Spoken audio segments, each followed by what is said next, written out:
nothing. That's even if you got here. AGAN.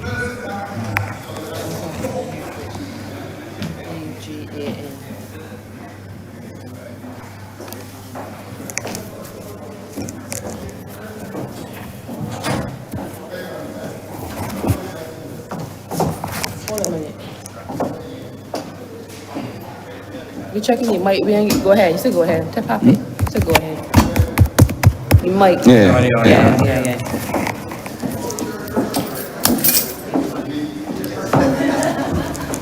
Honourable members, in accordance with the standing orders, I announce the absence of His Honour the Speaker, and His Honour the Deputy Speaker will preside at today's sitting.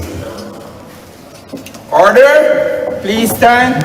His Honour the Deputy Speaker.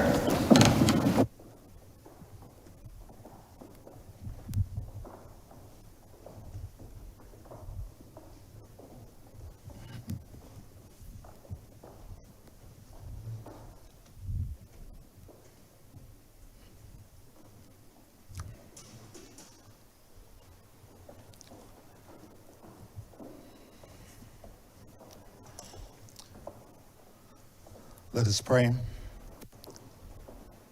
O Lord, bless the members of this chamber and all who assist their work as representatives of the people. We begin with prayer to acknowledge our dependence on you as our Creator, Redeemer, and Sustainer. So may the strength of God pilot us. May the power of God preserve us. May the wisdom of God instruct us. May the hand of God protect us. May the way of God direct us. And may you shield us, O God, and defend us. In Jesus' name we pray. Amen. Let's say the Lord's Prayer. Our Father, who art in heaven, hallowed be thy name. Thy kingdom come, thy will be done on earth as it is in heaven. Give us this day our daily bread, and forgive us our trespasses, as we forgive those that trespass against us. And lead us not into temptation, but deliver us from evil. For thine is the kingdom, the power, and the glory, forever and ever. Amen.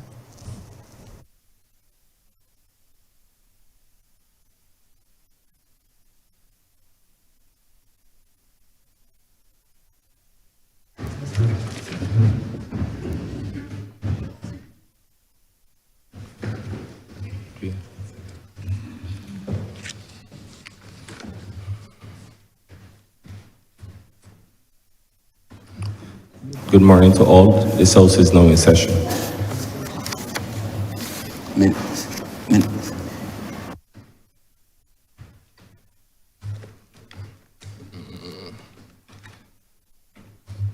Minutes. The minutes from the following meetings, the 13th of May, the 27th of May, the 3rd of June, the 10th of June, the 24th of June, 2025, are to be confirmed. Deputy Speaker, I beg to move that the aforesaid minutes be confirmed.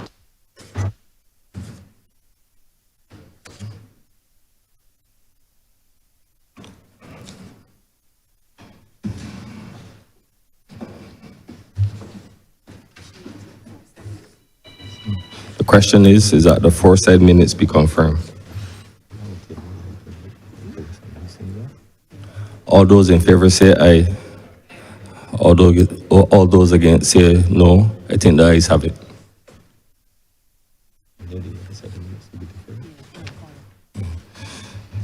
Minutes for the meeting held on Tuesday, July 15, 2025 to be deferred. So, Deputy Speaker, I beg to move that the aforesaid minutes be deferred.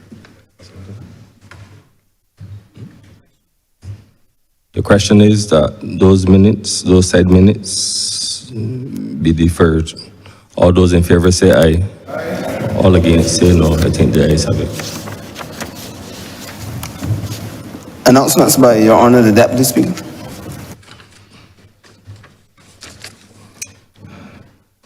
I would like to take this opportunity to recognize the presence and to welcome Mr.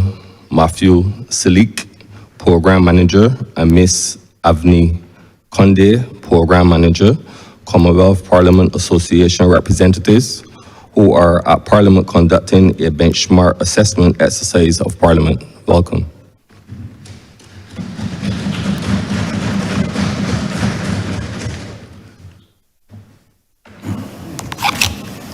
Messages from Her Excellency the President, petitions, papers, government notices, private members' notices, notices of questions, reports from select committees, first readings of bills, statements by ministers, congratulatory and/or obituary speeches, personal explanations, motions for leave of absence, oral replies to questions, notices of motion for the adjournment of the House on matters of urgent public importance, orders of the day.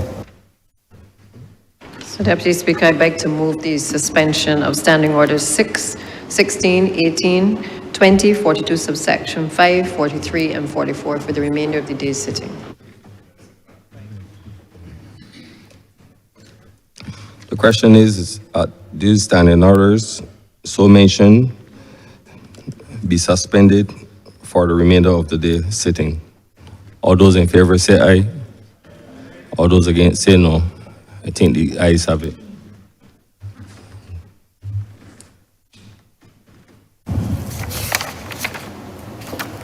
Government business. Government business is the order of the day. Order number 7, sir. In the name of the Honourable Minister of Finance, Minister in the Ministry of Finance and Economic Affairs, to move the second reading of the Tourism Levy Amendment Bill 2025.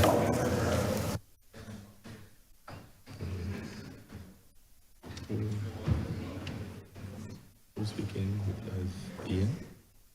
As Ian?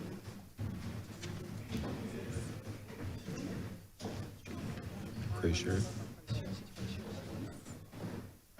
Crusher, East Central.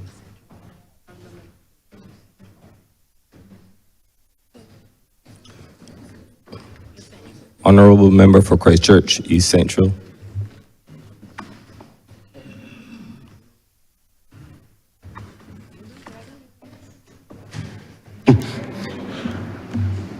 Thank you very much, Mr. Deputy Speaker. I rise this morning to lead this very brief debate on the administration of the tourism levy. And as you are aware, sir, just to give a little background, you would recall, sir, that in June of 2018, when this administration first came to this Parliament to present the budget to effectively jumpstart the Barbados Economic Recovery and Transformation Program, the Prime Minister then outlined very clearly that the country will embark on a journey, but fundamental to that journey, Mr. Deputy Speaker, was that we will share the burden and equally share the bounty.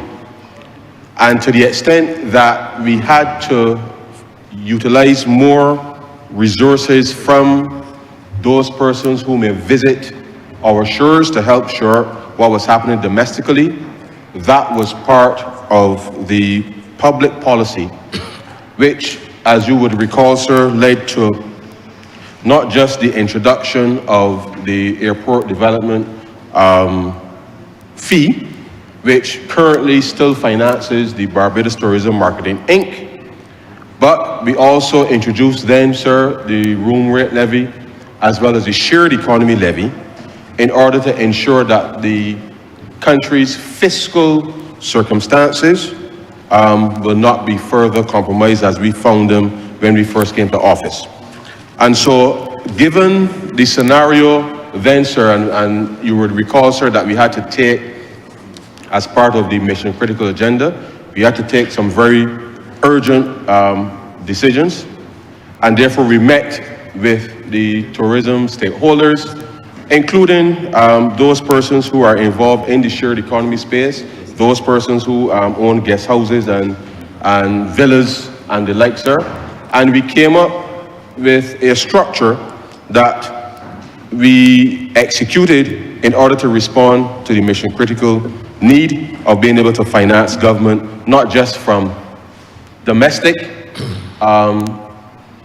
sources of financing directly, but equally, as I said, sir, by being able to ensure that the tourists who also visit Barbados contribute with respect to the financing of government operations.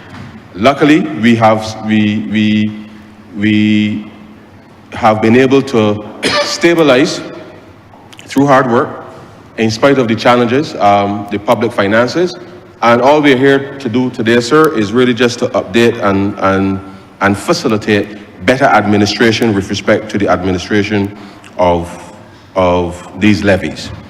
Now, sir, as you will recall as well, under a different Barbados Labour Party administration, we encourage a lot of Barbadians to invest in the lead up to the 2007 ICC Cricket World Cup, to upgrade their homes, to be able to jumpstart community tourism, and many Barbadians responded. Now, at that time, sir, there were no Airbnb, Expedia, and the like, sir, were kind of in their infancy. Technology was really coming on stream, and therefore, what exists today is not what we had in place in 2007, and certainly many Barbadians, not today, are participating actively with the Airbnbs, the Booking.coms, and the like, putting their properties up for opportunities for many tourists to get into the communities, and you can see them walking all along Lodge Road in my constituency in Oistins and certainly in the Christchurch area, sir. And so this has been, I believe, sir, a success with respect to having everyday Barbadians, sir, participate directly with respect to hosting people, visitors from all over the world, sir, short stay, even people that doing the home porting. People utilize those facilities on the Airbnb network to be able to participate. So this community tourism effort, sir, has been a success, is a success, and many Barbadians are reaping not just the rewards, but this really is part of what we refer to as inclusive growth, because whilst we are seeing significant investment in tourism redevelopment across Bridgetown and across the rest of the country, regular Barbadians, everyday Barbadians are also participating and seeing some of that growth in the economy as expressed. And so, sir, the administration of this, as it was originally set up, sir, because we had very limited time to respond then, we had to utilize the existing VAT infrastructure to allow persons to be able to file and pay these taxes on that form, and therefore, as VAT is filed every 2 months, sir, with respect to the administration of that system, we've seen some success with respect to that, but the intent here really, sir, is to reduce the administrative burden, because at the end of the day, sir, if someone has a small property, this is really not a VAT issue. We were just utilizing the VAT form at the time to be able to collect the shared economy levy, the room rate levy. And what we are intending to do here is to make sure that we create and utilize the technology, but create the opportunity whereby the administrative burden on those Barbadians will no longer be there, and that this actually helps with respect to improving not just the efficiency with respect to how government will collect these monies, but really make it easier on ordinary Barbadians to be able to be much more compliant with respect to the levy. And so that's the purpose of this. But I wanted to share with you, sir, and the rest of the country, that background, because we should not forget, sir, that we have had to introduce a number of different fees to be able to help government improve its delivery of public goods and public services. And therefore, the more of these types of investments that we can see Barbadians participating in, sir, I am confident that the use of these technologies would allow us to be able to reap more success in this particular space. And so, simply put, sir, if you have a property, sir, right now, currently on Airbnb, as most Barbadians do, when a guest arrives at the property, 24 hours after the guest arrives at your property, sir, Airbnb or Booking.com or Expedia or any of these online marketplaces, sir, they deposit the money that the guest has paid to them to book your accommodation, sir, directly into your account, which will include the room rate levy or the shared economy levy, which then you have to file every 2 months with respect to the use of the VAT form. So every operator right now, sir, they get their money up front, inclusive of the tax that is levied on the property. All that the government is doing with respect to this bill now is requiring the entities, these online facilitators, and I use the term online marketplace, as the CPC has advised, sir. In this context, it refers to people in the tourism space, but equally applies to any other online facilitation that allows us to be able to collect. So right now, the monies are remitted, and you would see over time that over the Airbnb platforms and all of these platforms, they've become much more transparent with respect to what is the fee for booking the property. In this instance, if you have any cleaning fees or any amenity fees that are to be paid, those two are identified. In addition, sir, to the taxes that make up the total cost that the visitor will pay when they come to your property.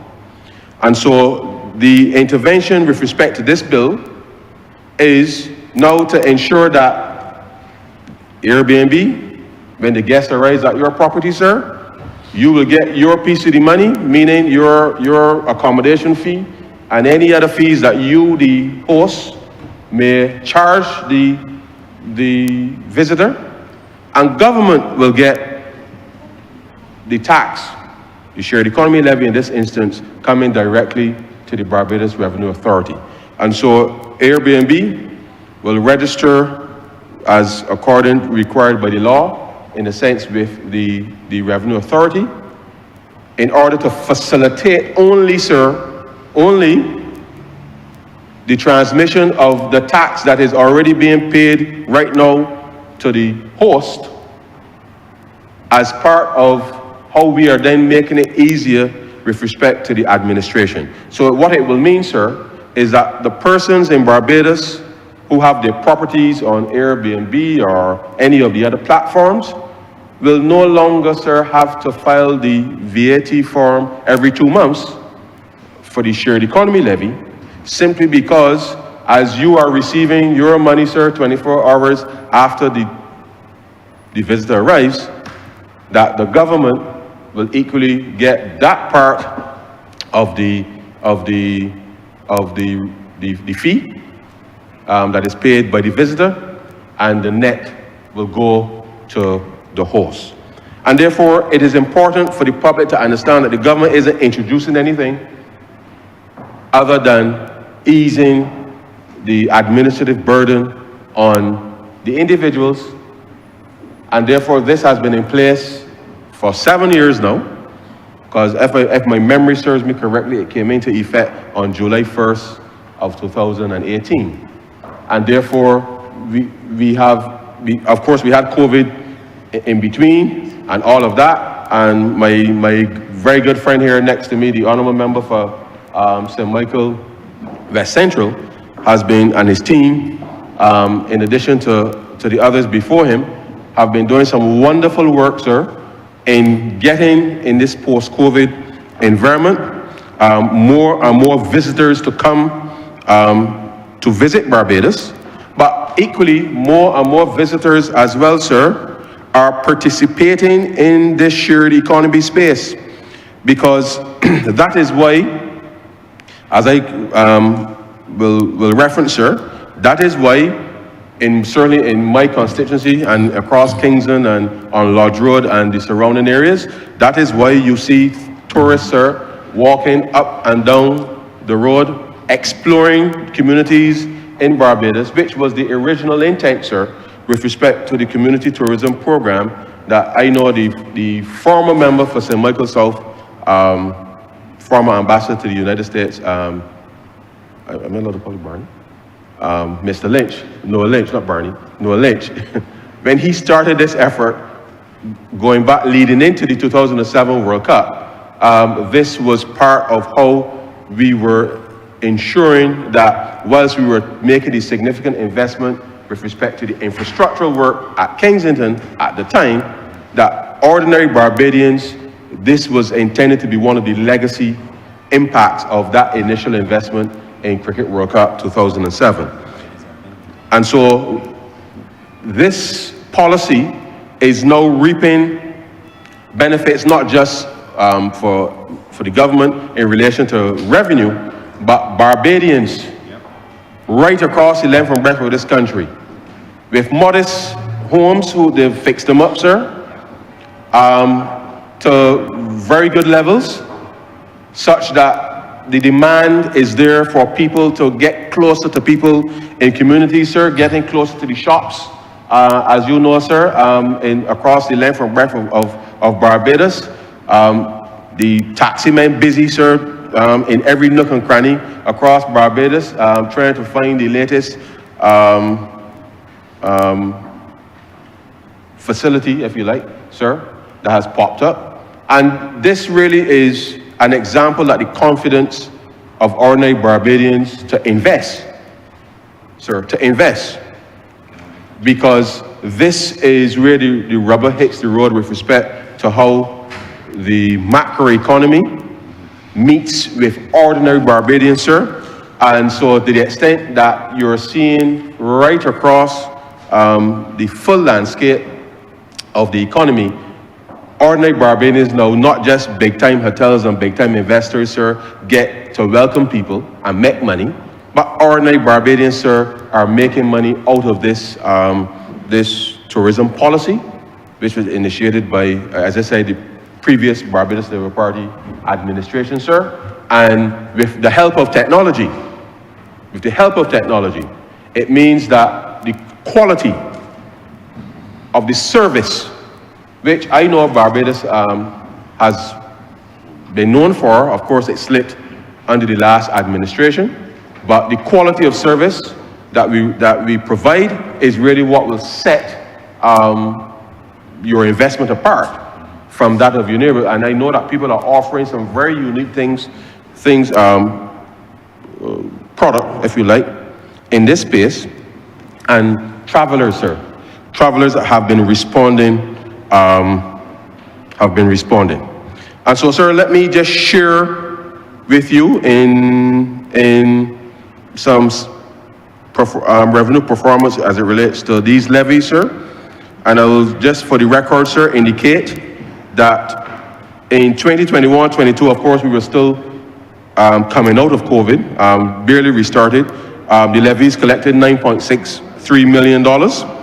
For fiscal year 22-23, sir, the total revenue was $25.41 million, sir.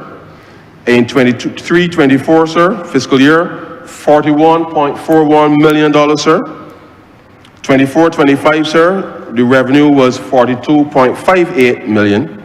And so far for 25-26, $15.92 million. So as we approach crop over, as you would appreciate, sir, and the airport busy, sir, the traffic tick, sir, just to get here this morning, sir, I had to divert and turn around, and even though I divert and turn around, sir, It took me a little longer than normal, but the reality is at this time of year, we know that we don't want to be stuck in traffic, it is an indication, nevertheless, that not just Barbadians, but the visitors who are coming here for the crop over last lap, so to speak, sir, that we will see further increase in these levies, because people are not just staying in hotels, but they're also staying in some of these very good community tourism opportunities and services. And so I anticipate that this will increase. Now, having said that, I know that some people are not always as compliant as they should be. And sometimes, people going about the business, the focus really is trying to accommodate people. And sometimes, they might not file the VAT form on time and the like. And therefore, with this particular intervention here today, sir, that will be a thing of the past. And therefore, we know that with respect to the administration of this particular set of tax policy, that these numbers now will be truly reflective of the actual transactions taking place in the market. But I really want to thank those persons who, within the shared economy space, and I remember, sir, we met with them, if I'm not mistaken, the Honourable Member for St. James Central, he was the tourism minister at the time, and we met with those persons who came together and formed an association, BETA, I think it's called, Barbados Entrepreneur, BETA. The name escapes me, but it's BETA for sure. That's the acronym. And they came together and said, hey, we are hosting people and we want to be able to contribute to rescuing Barbados.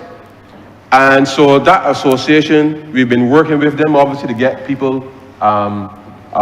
signed up, because I know the Ministry of Tourism has continued to train people and to make sure then that the standards that we are offering across the country remain at an extremely high level. And if you go on Airbnb now and think, as I said, sir, ordinary people are opening their homes to be able to participate in the economy. And so I fully, sir, would say to any Barbadian, if you got a spare bedroom or two, and you don't mind somebody coming in and spending a weekend with you, sir, and don't get me wrong, sir, I know that I know how we Bajans are sometimes. We don't like nobody wrong we for too long, which is fine, sir, which is fine, because people come and people go. And therefore, as part of how you are able to use your asset, perhaps the most significant investment that most people will make in their lives is really investment in their homes. And therefore, as we get older, the children grow up and left home, sir, then there may be an opportunity for people to be able to utilize these spaces to help make a little berry, sir, on the side. And that is something that we want all Barbadians to try to participate in, because, as I said earlier, whilst we have done an extremely good job with respect to being able to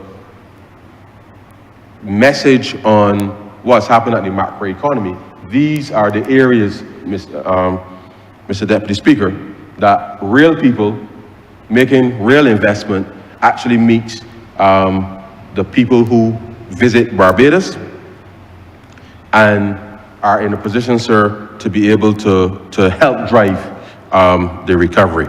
And so the reality of this is that we are utilizing technology, as I think all Barbadians will expect its government to do, to be able to make it more efficient, to be able to collect taxes, and to deliver public goods and public services, which has been part of our strategy for some time. And therefore, it is important to understand that tax policy is important with respect to how any government is able to finance its operations.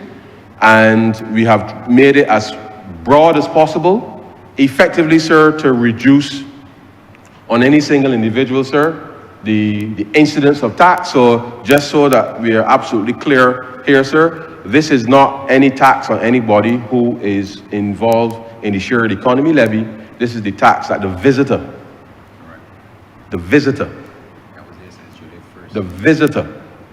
pays this tax. They were simply the conduit for the remittance of that tax to the Treasury. And therefore, we are making it easier now, sir, with respect to being able to have that tax come straight from Airbnb, straight from Expedia, straight from Booking.com, or any other marketplace. And I know that it's crop over, sir. It's crop over.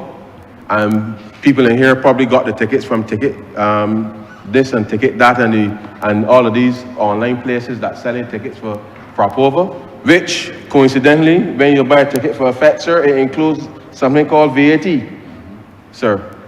And therefore, as an online marketplace, after the passage of this particular piece of legislation, sir, entities within that space, anything that is providing these types of online facilitation services will be required to register and to be able then to ensure then that the remittance of any specific tax will be levied directly to the government, of course with the associated data and information that is required obviously to enhance compliance. So this really, sir, is intended to make it as easy as possible for persons to do their business. As I said, reduce the administrative burden, and I know that this is something that has been long in coming, to be quite honest, Mr. Deputy Speaker. But I'm satisfied that having done the work, that we will be able now to move forward with respect to easier implementation with respect to these matters. So as soon as we get this piece of legislation through both chambers, we'll start the registration process with respect to the online aggregators, if you like, sir. These promote these marketplaces, and this then would allow us to be in a position to start to see a much more efficient collection of these taxes. Now, you will realize, sir, that the numbers that I quoted are not insignificant numbers. So whilst they're not the largest numbers with respect to the revenue, the reality is the timing of these monies makes a difference. Coming to the Treasury makes a big difference. Because if we're able to, and as I said, once I know that we've had some challenges with when people file and these types of things, because as I said, sir, people are busy doing their thing. I know that this intervention will help not just with the improvement of the timing of the collection of these monies, but what will also happen is that however small the daily remittances are with respect to this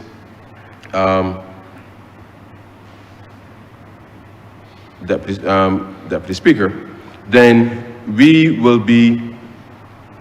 it will have an impact with respect to the cash flow that government manages in order to ensure that we can deliver on these areas. And so this is a very important, in my view, sir, a very important intervention, and therefore the requirement for the registration of these online facilities, these facilities, I think will be important as government improves its tax administration efforts. And so, sir, this is really not anything that is contentious. We are improving and enhancing the administration and the way that the BRA collects resources. And as I said, sir, we know that whilst the issues that we've had in the past with respect to some level of compliance, that will no longer be the issue. and therefore we will be in a position to better advance the necessary collection of these levies.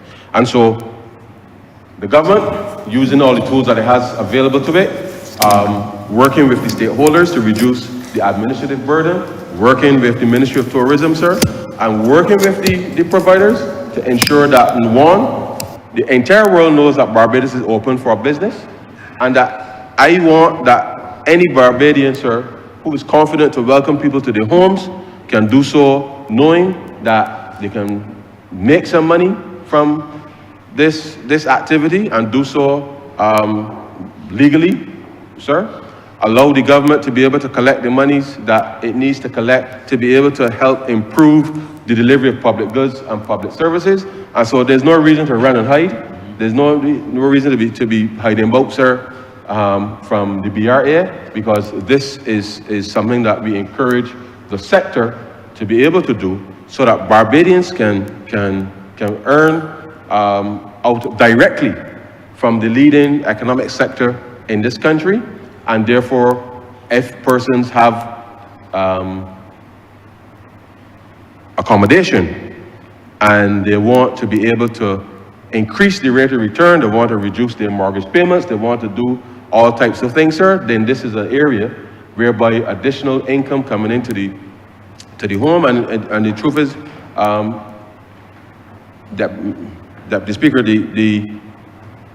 the earnings are quite significant compared to other applications with respect to the use of that property.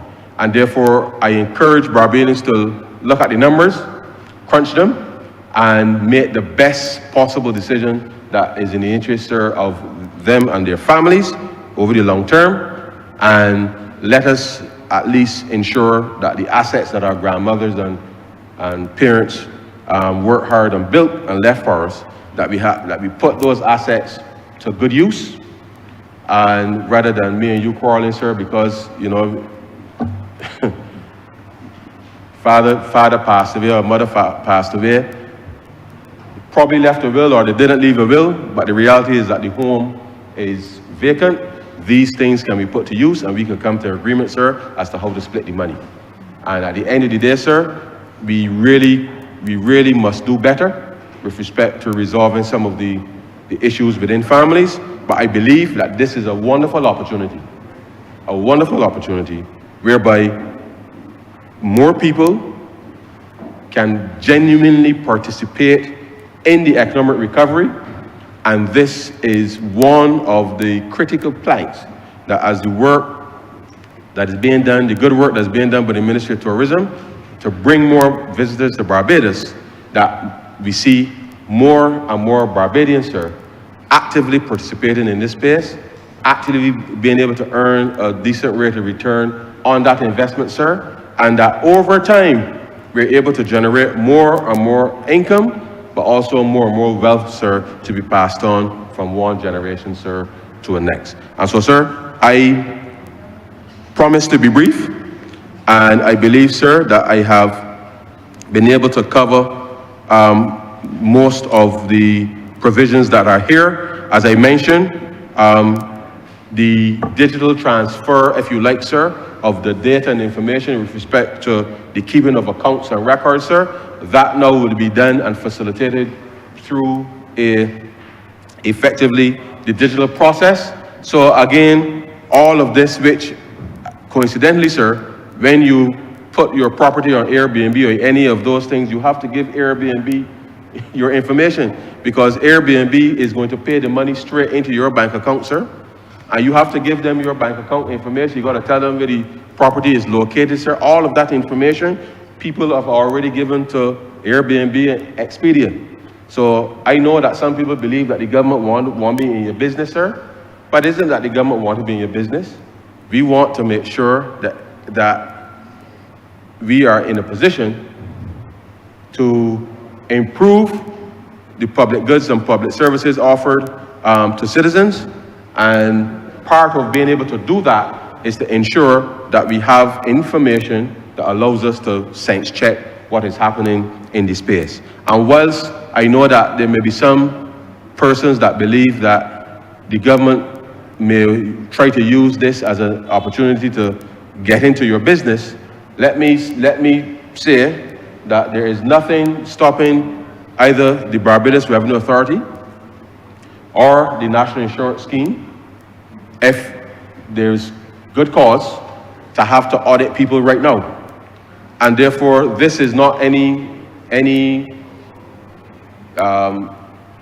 scheme or anything to get into people's business.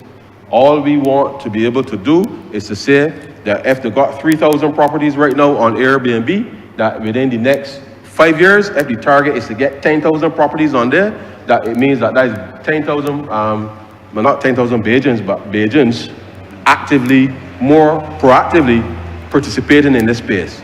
And that those persons who own those properties in Barbados are earning a decent income and able to support their families, sir, with respect to these opportunities. And so this is really a game changer with respect to utilizing both the technological platforms, but good, solid public policy, sir, with respect to not just reducing the administrative burden, but providing a framework where every Barbadian, sir, every Barbadian, if they so desire, can participate and do so legally, safely, and allow for the high standards that we have set for ourselves to be known globally. And so this is really a simple bill to cap off the lead up to the last lap of crop over, sir. And I hope that persons who are coming in to participate in the festival, that Bajans who are out there all now, sir, looking forward to the weekend's festivities. I too want to wish the whole of Barbados a happy crop over, sir. As a crop over baby, I'm a crop over baby, man. I'm a crop over baby. I really don't, honestly, I really want to wish Barbadians a safe crop over, and all of those who are visiting us to also equally, sir, have an enjoyable and safe crop over. And with those very few words, sir, I beg to move, sir, that this bill be read a second time.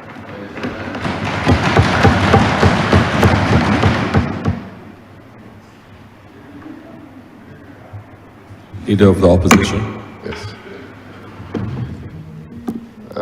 Good morning, sir. Good morning, sir. Thank you. And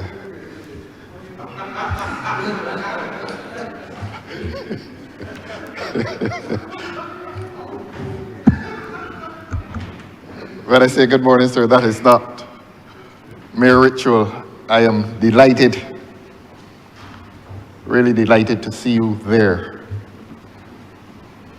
And you know that. But let us come to the debate that arises today. You will probably forgive the honourable member for Christchurch East Central if he appeared reluctant to rise and speak when you called upon him. He demonstrated a lack of readiness for the task at hand, and maybe that was reflected in his style, usual style, very charming, but his content. And today he comes to this parliament reluctantly to announce another levy, another tax, another imposition on the people of Barbados. But this is not the general people of Barbados. I heard the honourable member indicate to this chamber the term Airbnb, and he was very specific as he addressed this parliament and this country indeed, that his mission here today was largely to impose a levy to get some taxes from these entities called Airbnb. Now, he knows, the honorable member knows, that a lot of these Airbnbs are located in working class communities. I have seen some in St. Michael South, to which he referred, at Bayville, used to be called Bayland. And what happens here today is consistent with how people in Barbados are coming to perceive this government. Now, here is a government, according to the honorable member's own admission, which comes at crop over, says he's a crop over baby, I will deal with that shortly, which comes amidst the revelry of crop over, but the people are still going to hear above the noise. The people need to hear what is this government's mission in relation to, I hate to use the word, I'm not going to say small people, working class people. What is this government's mission in relation to working class people? And how this government, by contrast, treats other people. Now here's the contrast. A few months ago, this government came to this parliament to announce protection for people who own establishments called villas. Villas. And I got up in here and I did not criticize the government for protecting persons who own villas. You know what is a villa, sir? You don't find them in Deacons Road. The farm, St. Stephen's, you don't find villas there. This government came to this parliament and announced protection for persons who build, own, and they amended the legislation to renovate villas, and concessions were given to those structures called villas that you do not find in the farm, Ferniehurst, Rosemont, St. Stephen's, nor Brighton.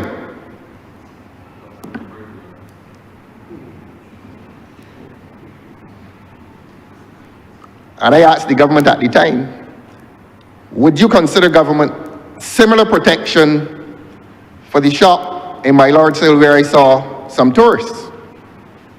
Now, I don't mind saying this, it has to be said, that in the aftermath of my intervention, a voice emanated from up the corridor, I'm supposed to say the other place, and I resigned it, criticizing what I said in here.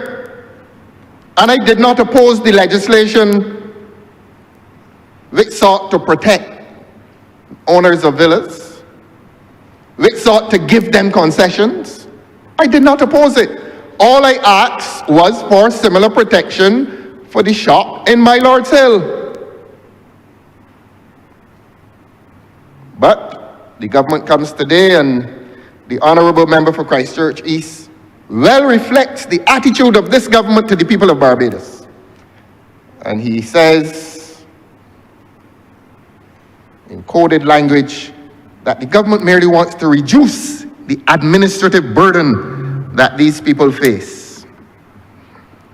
And I quote him again as saying, it will promote a more efficient collection of taxes. So the government is helping people to pay their money when it comes to certain people. And this is not to be patronizing. I say this, sir, to reflect the government's attitude towards different people in this country.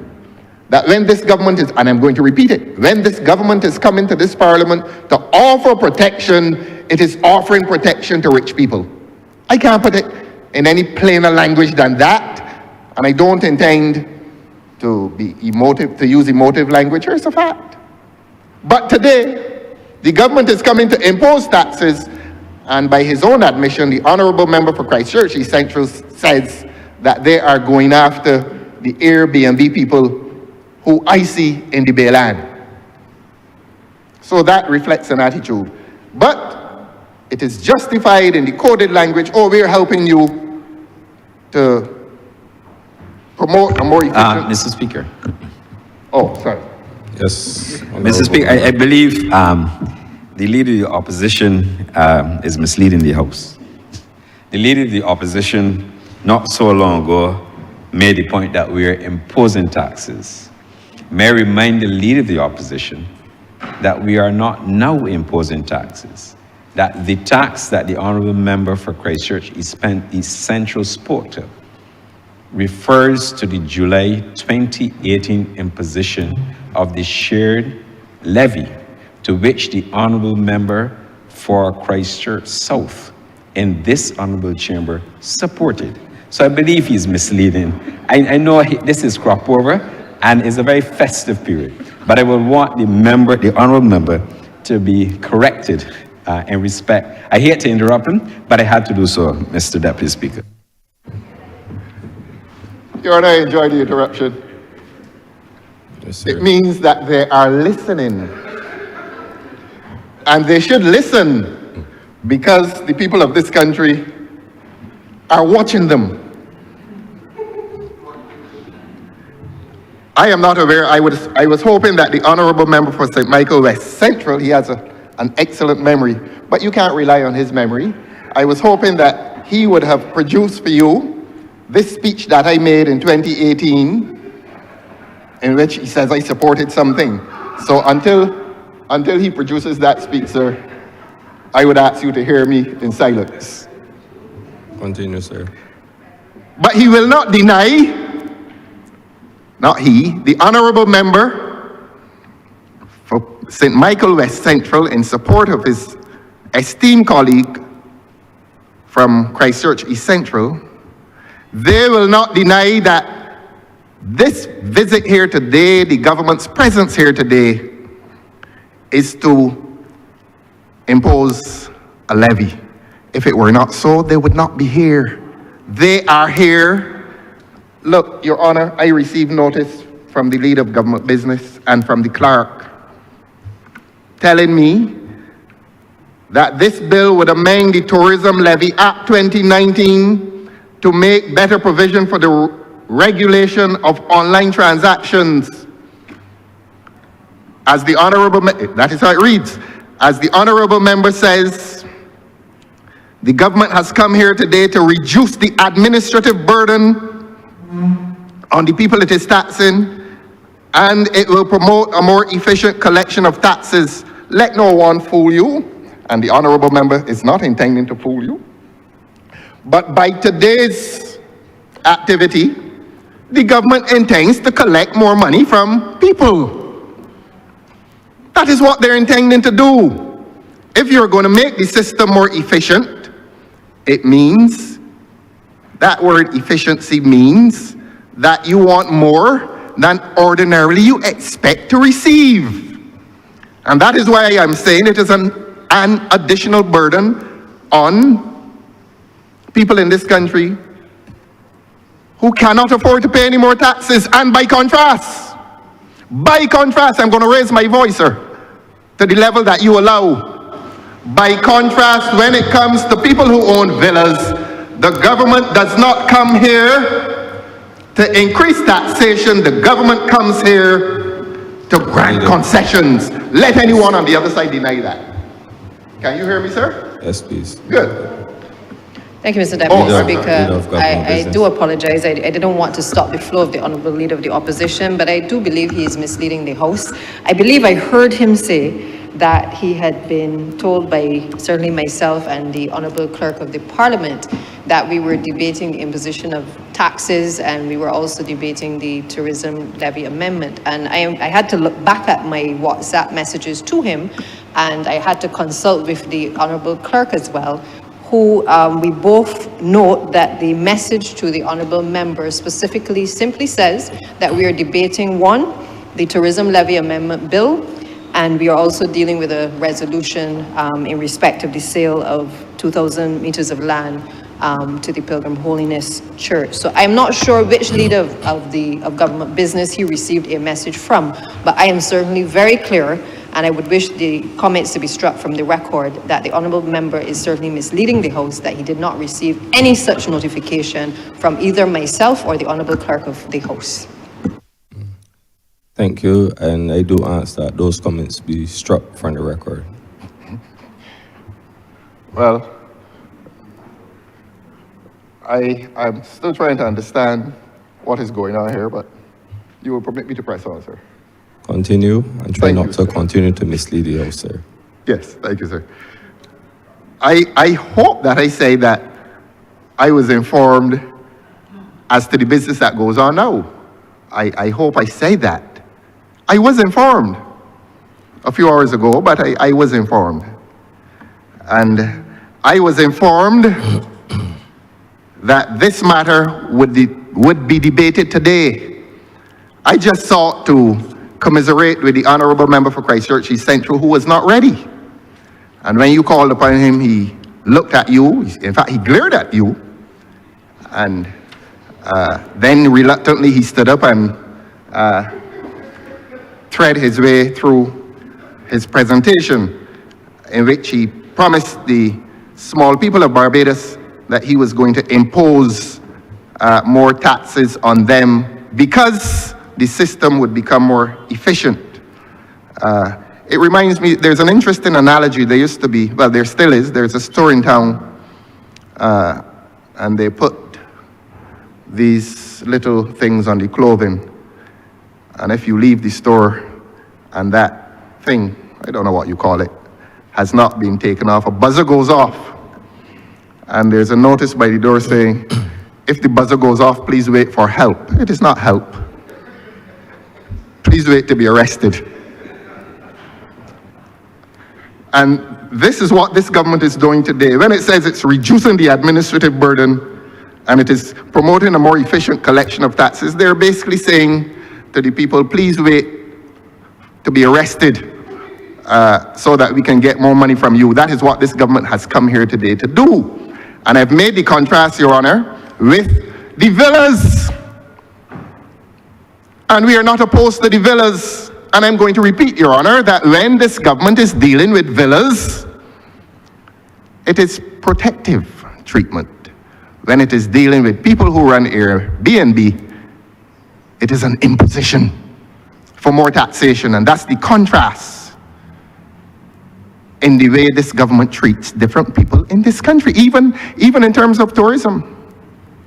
Even in terms of tourism, the concept of the Medes and the Persians exist. And small people who have converted their properties, not small people, I hate that term, people who try and survive and thrive are trying to make a commercial enterprise of their modest properties. This government comes here today to further tax them. And if I get 3 interventions, 3 interruptions, I accept it. You see, the number of interventions always discloses the government's discomfort. Honourable Member Deputy for Speaker. Christchurch West. Come again, sir. Again, I do hate to interrupt the Honourable Member when he's in full flight, but the Honourable Member is clearly misleading the House. When he said very clearly, and I heard him very clearly, that this bill has come to tax the people, the hosts. This bill does not tax the hosts. The member who provided all of the information, this bill was very clear. This bill is here to tax the guests. Anytime you go and book a hotel anywhere across the world, when you get your bill, you see that there is a cost to pay state tax, there's a cost to pay amenity tax, because you are the guest. For the Honourable Member to suggest that this tax the host and not the guest is misleading the House again. And if he continues to mislead the House, he would have that struck from the record. Thank you.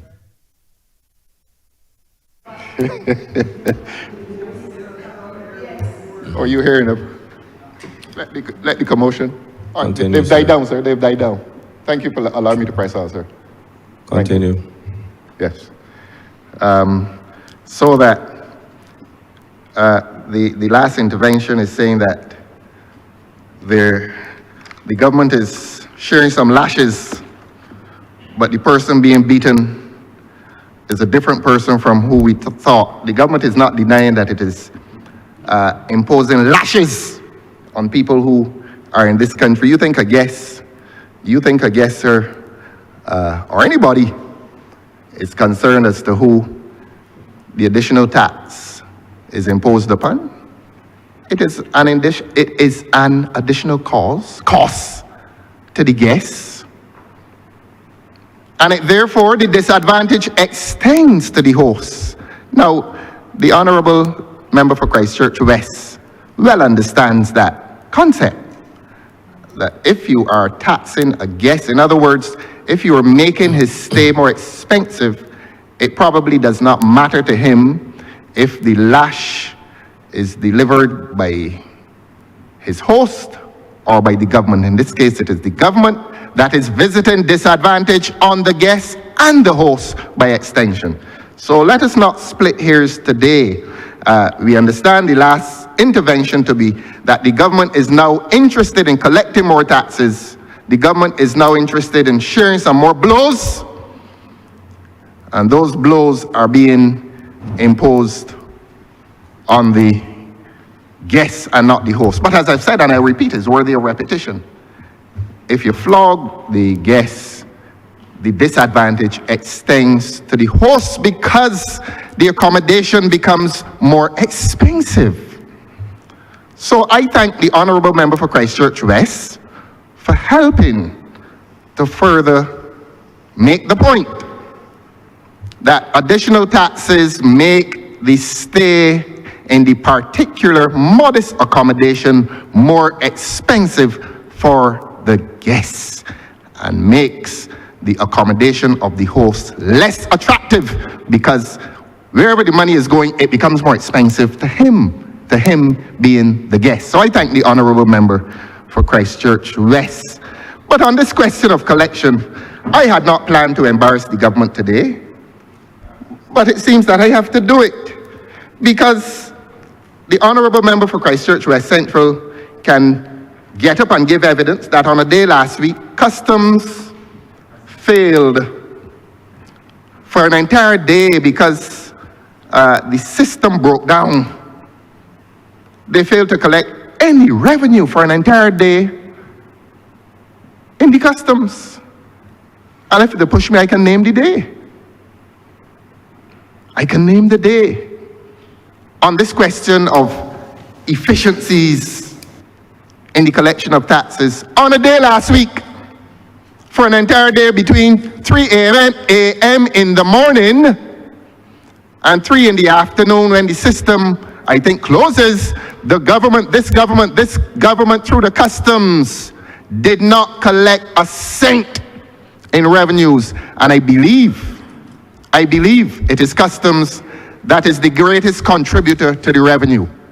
I had not planned to disclose that, but since they push me, I will let the people of Barbados know how efficient this government is these days in terms of the collection of taxes. And I will not stray from the original point. None of the interventions has caused... Member. Beg your pardon, sir? Oh, another one? Yeah. Lord have mercy. Honourable Member for St. James South. Thank you, Mr. Speaker. I'm loath to interrupt the member because I recognize he's trying to gather his thoughts after not preparing properly for this debate. But I'm a little confused because he just said to the chamber that government, by being efficient, is imposing hardship on people. And now he brings up a situation of not collecting efficiently at the port. And that now seems to be also a hardship to people. I would like the honourable member not to mislead the House or the country, and I fear himself, but please speak with clarity and with logic, consistently, so that people can understand where he is taking the country on this journey. Thank you. Point taken. Continue, sir. Yes, I'm glad, sir, that after the last intervention, you say thank you very much. And I join you in saying thank you very much. Hardly anything to add. Now, let us press on, sir. So that I was returning to the original point as to this government's treatment of different people. And the point is made, and I will make it for the final time, and I will make it clearly. If it so discomforts this government that it is now exposed for its prejudicial treatment of some people, let it be said that people who own and operate villas in this country are being well treated by this government by way of concessions, while the same government at the same time affirms a system of taxation against small people. I'm not going to make that point for the 5th time, but I've made it 4 times so that the people of Barbados understand. So that the people of Barbados understand their human condition, a human condition that is imposed by unfair, biased, and prejudicial treatment of small people by this government. I don't have to say it in Greek. It is the experience of people out there. It is the experience of people out there that this government is on a rampage of protection for the wealthy. And I am not going to point to recent events. It is there for all to see. I don't use the word optics, but the optics, sir. That all the public relations, the glitzy and glamorous public relations exercises hardly ever involve the poor, unless they're giving them free tickets to go down to the East Coast to jump around.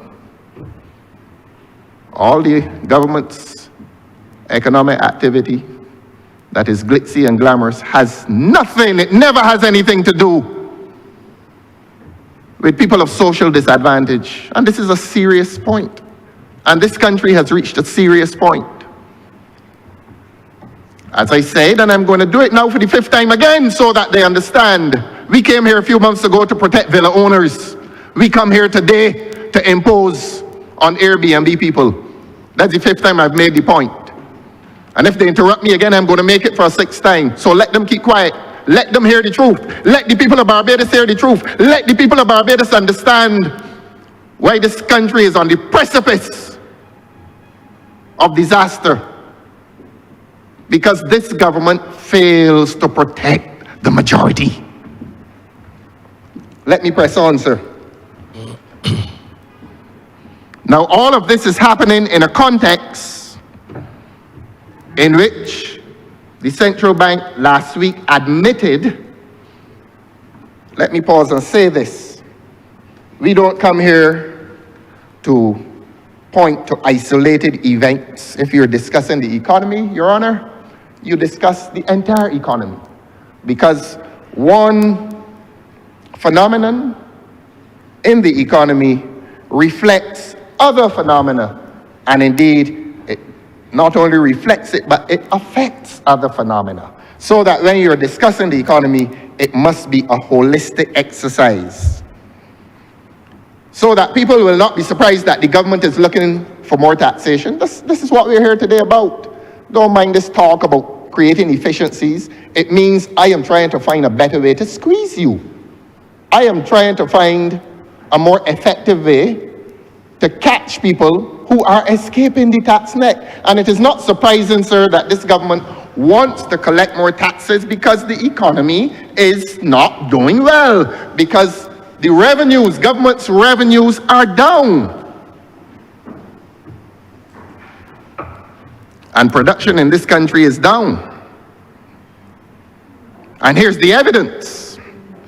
So that if and you know, it is really difficult to admit that revenues are down when we are so heavily taxed. But government is in trouble. government is in trouble, and here I will demonstrate how this government is in trouble. Exports, according to the central bank, fell this year by 57.5 million. 57.5 million by the government's own admission. Yet we hear that we are in an economy that is growing. Maybe the honourable member for St. Michael West Central will get up and say that his tourism is doing so well that it offsets the decline elsewhere.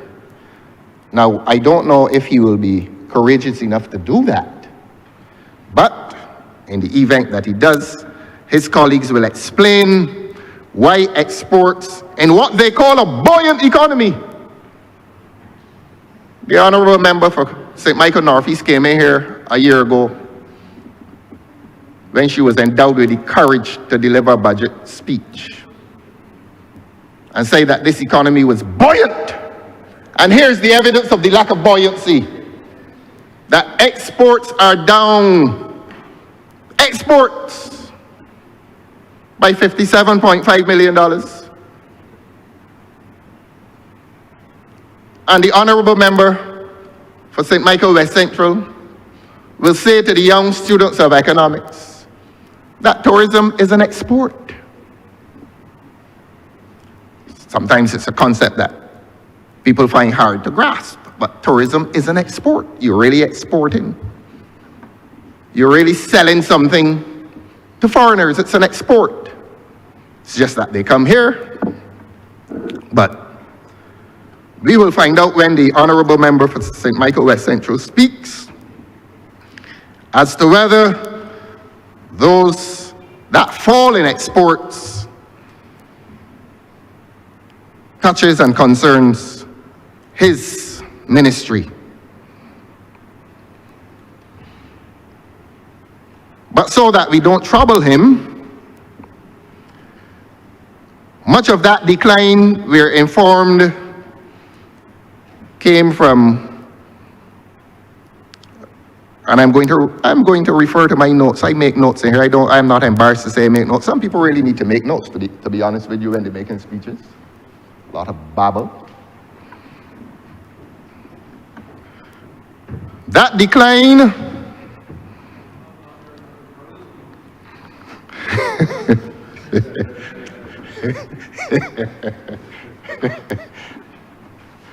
please don't let them upset you, sir. I will defend you again. I could defend now, myself, sir. Yes.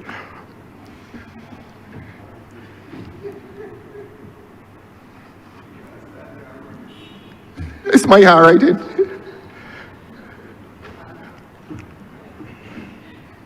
I'm waiting for the interruptions to end, but look, a lot of the decline occurred in lower fuel re-exports.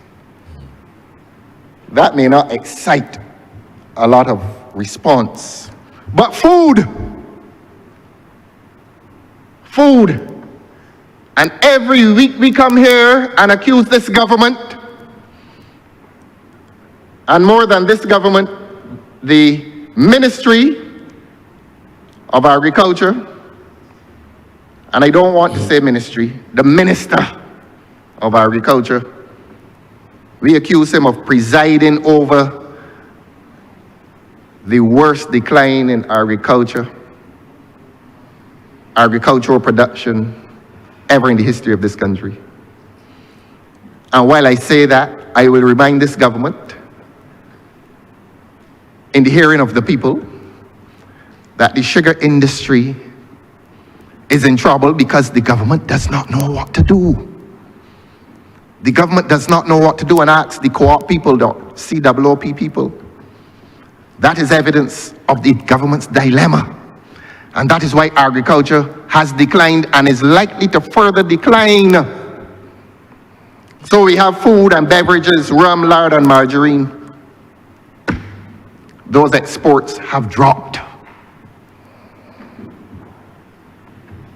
Merchandise exports fell from 756.5 million to 739 million in a buoyant economy. This economy is not buoyant. It is not buoyant. And as I said before, when an economy is buoyant, taxation responds. And the fact that this government continues to increase the tax burden on the people of this country is evidence that the economy is not buoyant. You don't tax heavily in a buoyant economy. In a buoyant economy, people get jobs and they spend money. And there's growth.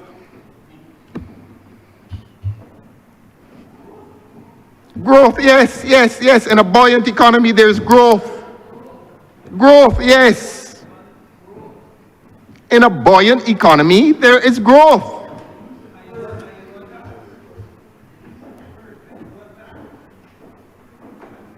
But this government is responding to the problem in this economy by further imposing taxes on people. That's why they're here today, to further impose taxes, whether it's the host or the guest.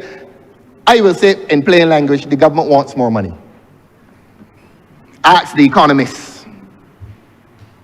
In a buoyant economy, there is less of an inclination to burden people with taxation. Ask the economists, of whom I'm not one, and there's only one in here in any case. But what this government is doing, but there's one economist in here. What this government is doing, who vex, who please, please.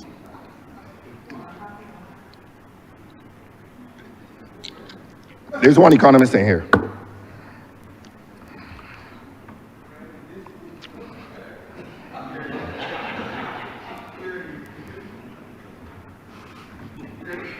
So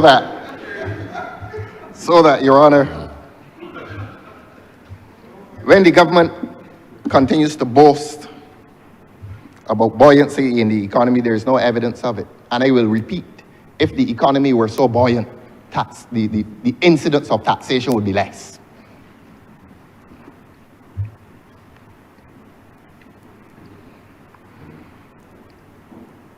And I will give further context in which this activity today takes place. Reserves. You know, it is shameful that a government would continue to boast to the people of this country about record reserves. And even the man sitting outside on the sidewalk knows that the reserves come from borrowed monies.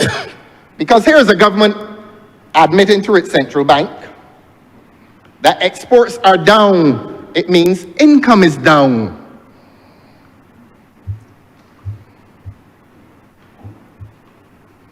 And yet it boasts about reserves. The reserves are borrowed monies.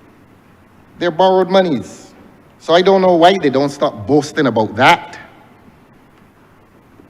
But here's how this government continues to mislead the people of Barbados as to economic performance. This government has cleverly taken the minds of the people of this country into a state in which the success of this country is now to be determined by something called debt to GDP ratio. The government has convinced itself and is now trying to convince the people of this country that the measure of a country's economic success is contained in something called debt to GDP ratio. So that if you have a debt to GDP ratio that is falling, the economy is doing better. The performance of this economy is proving that that is not so. Here is a government boasting every week about healthy debt to GDP ratio, which we question, and yet the governor of the central bank comes and says that exports are down. Both. Well, I wouldn't say both cannot be true, but it is contradictory. It is a contradictory state of affairs. It proves that debt to GDP ratio is not a proper nor adequate assessment of a country's economic performance. It is a macro analysis which bears little relationship to the workings, the internal workings of the employment for one, productivity another.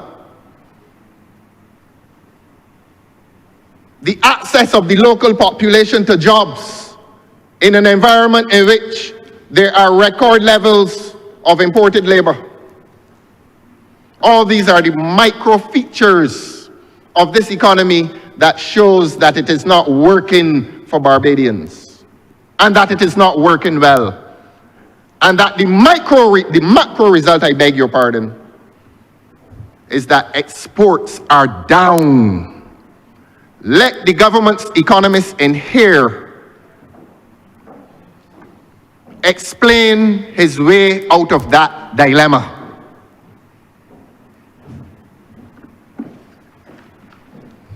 So that, Your Honor, I am not going to be long today.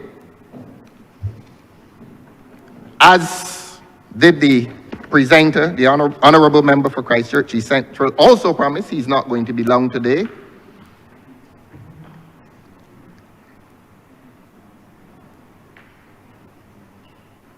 But let today's initiative demonstrate that this is an economy that is not doing well, and that whenever the government points to success, it points to macro analysis. In other words, it looks at a larger picture, and the largest portion of that large picture is debt to GDP ratio, and that is not a proper indicator of economic success. Maybe it serves a good purpose when they're going on the borrowing sprees. Maybe when they go to Boston, London, and New York, as they did recently, maybe they can present that macro picture of what they think is success, debt to GDP ratio. But let this government be led by the people of Barbados into the local communities of this country and understand that this economy is not working for Barbadians. And it certainly is not working for Barbadians in terms of employment. Because while the government is boasting upon a larger figure of 6% unemployment, which we question, in the working class and middle class communities of this country, the unemployment rate is far higher than this claimed 6% by the government, and in many cases, in many communities. I just want Your Honor to be able to complete this sentence. If they want to object, let them object. I will say. But I am going to say, they know what I'm going to say. Honourable Member for St. James South. Mr. Speaker, really grieved because the Honourable Speaker, the Honourable Member continues to mislead the House. On a point of order, sir. Continues to mislead the House. The issue of the growth of the economy, January to July, we grew by 2.5%. That's over $350 million additional growth over last year. It has continued to grow. And therefore, for the Honourable Member to get here and say that the economy is in trouble is a problem. I'm sure that he had reports from school that showed that his marks in English and math and social sciences and chemistry fluctuated, but he managed to pass. This economy has passed. So please ask the Honourable Member to stop misleading the Honourable Chamber, the country, and himself. Point acknowledged. Leader of the Opposition, please continue and try your hardest to stop misleading the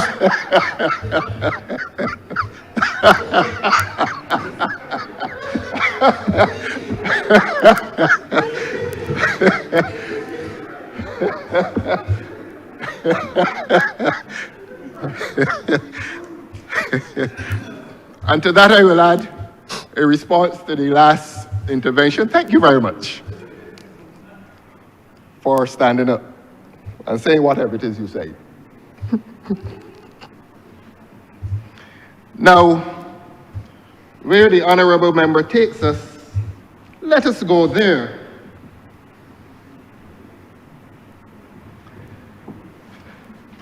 I know the last intervention is something of an embarrassment to the honourable member for Christchurch East Central, because he did not want any of his colleagues to come in here today and make reference to the very modest reported growth of 2.5%.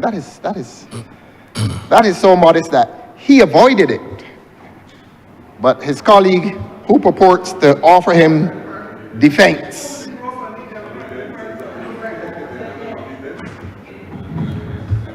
calm them down, sir. Calm them down. Calm them down. Please address the chair, sir. Thank you, sir. Calm them down. And we're going to teach them how to behave themselves in the parliament. They all can speak, you know, when their turn comes. But I was saying that the honourable member for St. James South has visited embarrassment on the honourable member for Christchurch East Central when she makes reference to the very modest reported growth of 2.5%. I think even elsewhere in high official circles, some disappointment was expressed. Even in those high official circles, disappointment was expressed as to that reported rate of growth. It's nothing to boast about. And you know, we have argued that a lot of it is not real. And if we can get a chance to teach the honourable member for St. James South about the concept of inflationary growth, she will come to understand that that is nothing to boast about, but except that she embarrassed the honourable presenter, the member for Christchurch East Central, who avoided any reference. He sits there, he sits there, he sits there, he sits there, and he, after presenting, he rocks back in his chair and listens, except that today, the honourable member for St. James South has come to embarrass him by treading in waters that he thought he should avoid. He thought he should sit on the beach and let us forget the question of reserves being borrowed and the question of modest growth being referred to triumphantly. There's nothing to be triumphant about with 2.5%. And if the honourable member wants me to, I could point across the Caribbean. And I don't have to go to Guyana with its oil wealth. But across the Caribbean, let the honourable member for St. James South tell the people of this country what is the measure of growth across the other islands. And ask the honourable member if 2.5% reported in Barbados is high compared to those other countries. If the honourable member wishes to be the second economist in here, let her give that report now. And if you can't give it now, please allow me to finish.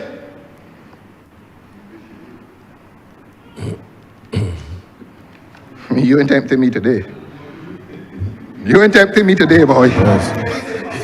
You're not tempting me today. Today of all days. Address the chair, sir. Today. Address the chair. Yes, I will continue, sir. We can't control them.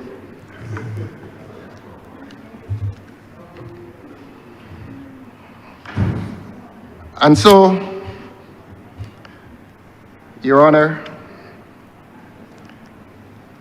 as we were saying, whenever the honourable member comes here on matters pertaining to his ministry, that is Christchurch East Central, it always functions as something of a report on economic performance. And the point needs to be made that the honourable member has avoided, to a large extent, any larger report on the economy. And he admits that he is in a revelrous mood. He says he's a crop over baby, and that at this time of year, he tends to be more caught up in matters of crop over and so on, except that he has come, as I've said, to impose further taxation on people who live in this country, whether they're tourists,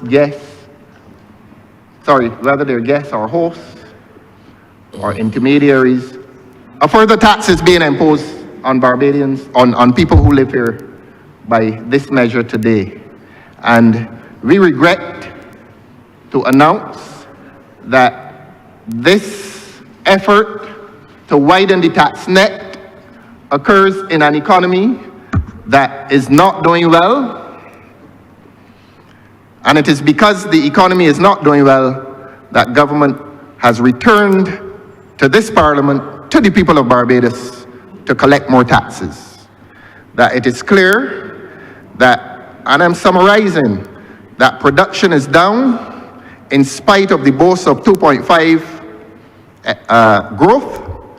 It is clear, Your Honor, that the evidence of the exports having fallen, damning evidence that you're reporting 2.5% growth, yet millions of dollars in exports are lost over the last year. What really is the truth, though? The truth is what this country is experiencing, not what this government thinks. What this government thinks is this government's own reality. But there's a larger reality out there in the marketplaces. And when I say marketplaces, I mean zones of business, whether large or small, in which there is struggle. And where there is struggle among the well-to-do, government alleviates that struggle by granting concessions. And where there is struggle among others, government is further tightening the noose by imposing further levies. And that is the message that must go out today to the people of Barbados. And that is the message that this government must receive, that this economy is not doing well. And all the evidence is there that this economy is not doing well. Your Honor, I am obliged to you. Thank you.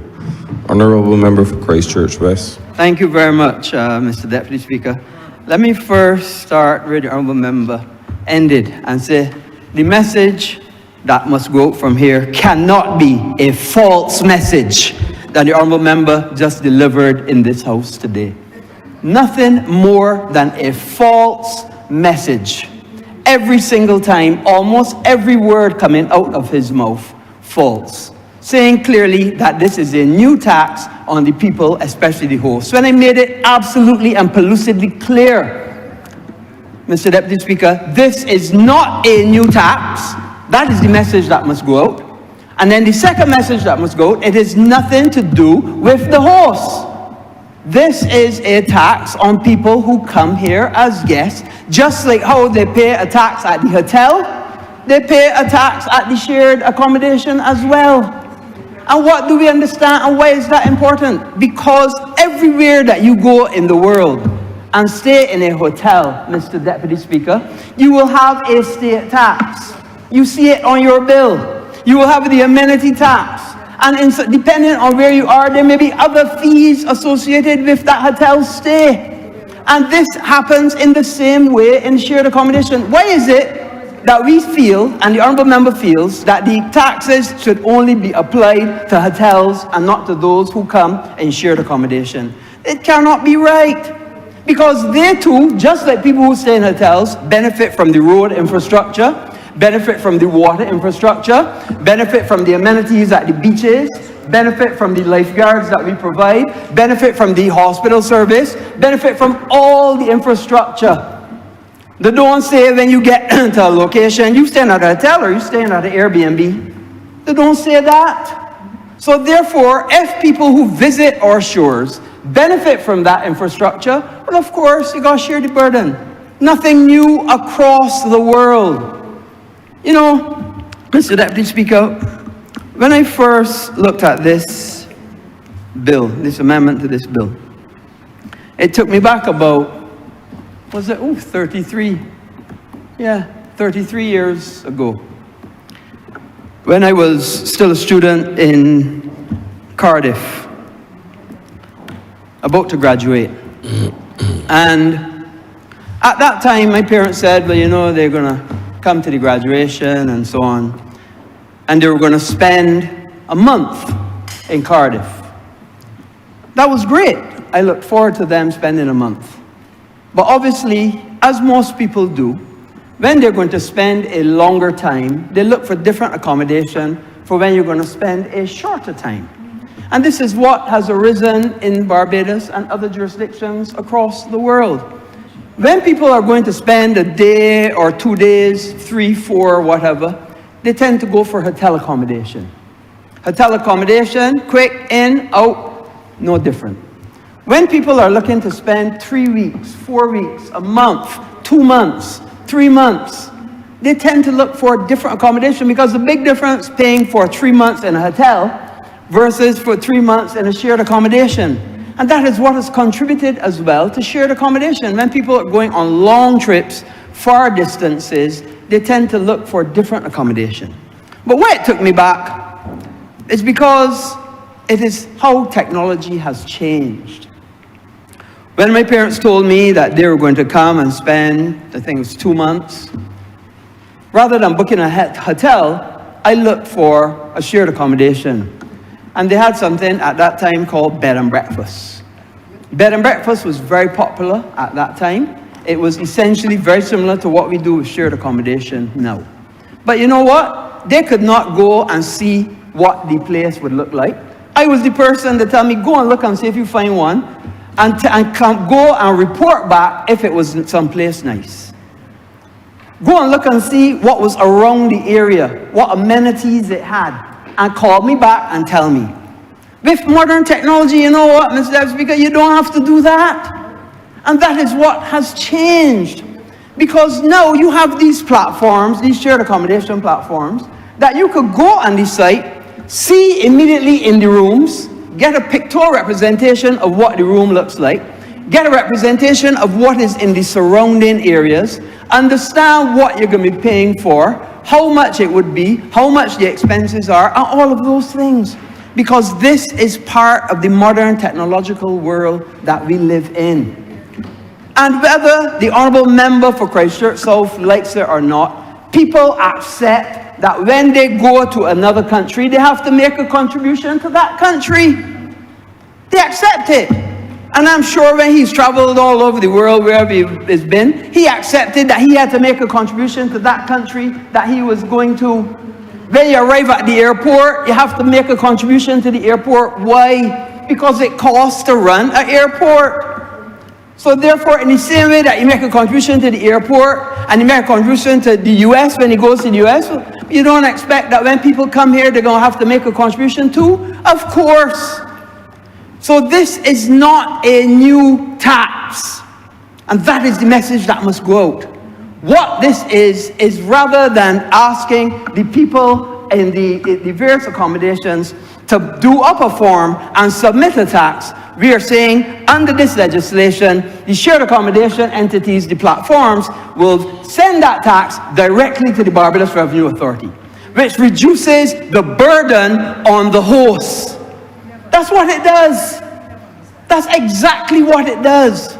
So all those people out there who've been filling out those forms and having to send in that payment will not have to do that any longer. Instead, they can, rather than having that secretarial service or that administrative burden that they have to do, it goes directly to them. It goes directly to the Revenue Authority from Airbnb, VRBO, HomeAway, and all. And let me be clear, Mr. Deputy Speaker, this notion that there's one set of rules for villas and other set of rules for the average people with normal Airbnb is a nonsense. An absolute nonsense. All of the people who are registered, whether it is a villa, whether it is a one bedroom studio, whatever it is, they will be paying the tax through the various platforms. And the villas are on these platforms, just like how the people in Rockley Village are on. Just like how the people in Rockley Village are on. Well, just a few days ago, one of my constituents was showing me that he added on something to his house, moved upstairs, made downstairs available, and he is now one of the, what's we call it, top hosts. I think that's what their names, I think top hosts or high level hosts or something, and showed the revenue. A super host. He said within 6 months, he was a super host. He showed all of the revenue to me. He had a whole graph showing the revenue on a monthly basis. And I was happy for him because it showed that this was an opportunity for the average person to get in and to participate in the tourism industry of this country. And that's what it's about. That's what it's about. It is nothing to do, there's one set of rules for the Medes and another for the Persians. No, it is not the message. It is definitely not the message. Everybody is at the same rate. I believe it is 10%, whether it is a whole villa, the bedroom, whatever it is, that is what this will be. And it means that everybody then. And let's make it clear, Mr. Deputy Speaker. When this tax is paid, it goes into the consolidated fund through the Barbados Revenue Authority, which means that we could pay teachers better, which means that we could make sure that the police have better equipment, which means that the hospital can provide better services. It is something for everybody. And you know, it is unfortunate that the Honourable Member could not make or resonate a point at all. So therefore he had to switch to the economy. So let's switch to the economy then. Let's talk about the economy. And he suggests that growth is paltry at 2.8%. But let me tell you something, Mr. Deputy Speaker. The Democratic Labour Party cannot lecture the Barbados Labour Party about growth at all.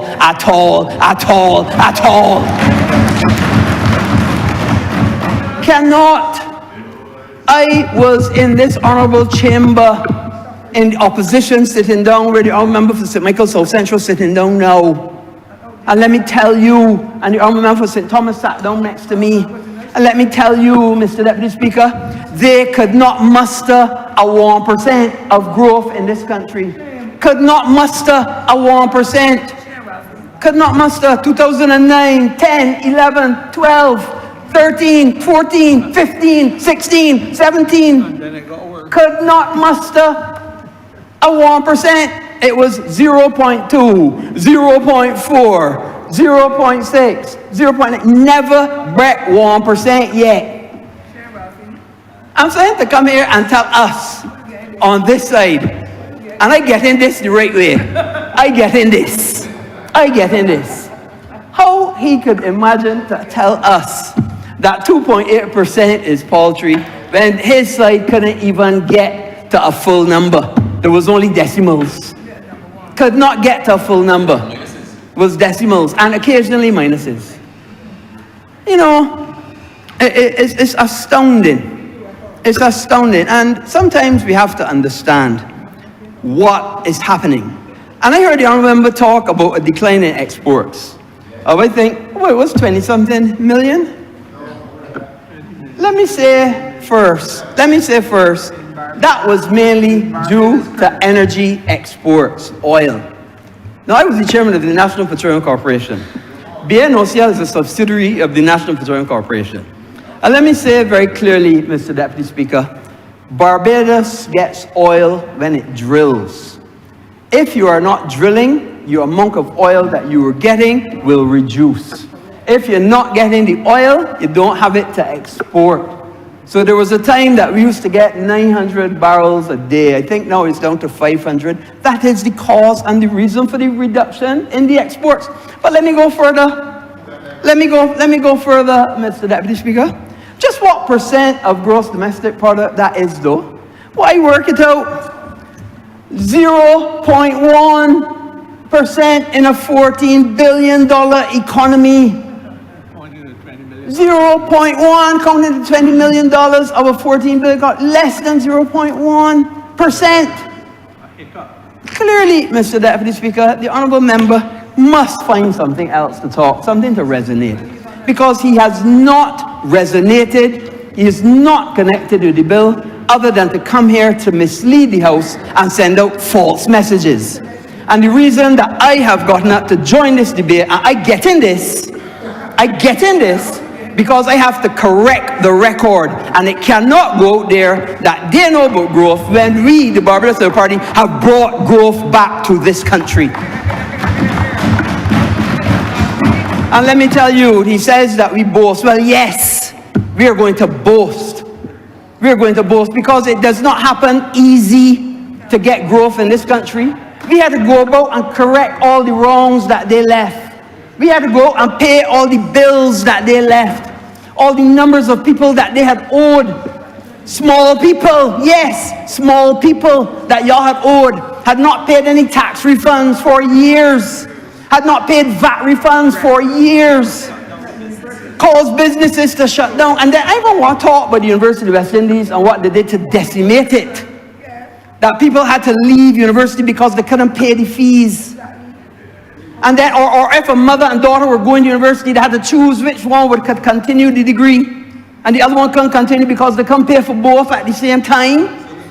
If you want to talk about things, let me talk about real things and real people. Let's don't even come with the nurses, the teachers, and the police. I was in this honourable chamber when a then leader of the opposition looked and tell the people, oh, the nurses, the teachers, and policemen, we can give you all duty-free cars. I was in this chamber when a leader of the opposition told nurses, teachers, and policemen, we can give you all duty-free cars. After the election was done, I asked them in this honourable chamber, which nurse, teacher, or policeman got a duty-free car? Nobody could answer. A deafening silence. A leader of opposition come and said, so he giving the nurses, the teacher, and policemen duty-free cars. Which nurse, teacher, or policeman in Barbados after the Democratic Labour Party won got a duty-free car? So don't come and tell me about nurses, teachers, and policemen, because I know that the policemen got raises in their salary under the Barbados Labour Party. I know that teachers are doing better under the Barbados Labour Party. And I know that nurses are doing exceptionally well under the Barbados Labour Party and will continue to do so. Because we don't only talk the talk, we walk the walk as well. Unlike the people on the other side. So I cannot be taught, I cannot be lectured, I cannot be told anything. Because you see, unlike your member, I understand, I read, and I internalize, and I remember. And I've been in here a long time. And I have seen both sides. And let me tell you, Mr. Deputy Speaker, this Barbados Labour Party, under the current Prime Minister, is doing exceptionally well for the people of Barbados. And everywhere you go, be it in churches, be it in the supermarket, be it even at the various fetes that are going on now, people come up to you every single time and say, your team doing an excellent job. Keep it up. And let me say, and you know what this add on? Don't worry about the other man, he only out there making noise. Well, today I am going to bring his noise to an end and show him that the Barbados Labour Party and this economy is booming. This country is abuzz, and we will continue to take this country forward. Mr. Deputy Speaker, I'm obliged. Thank you.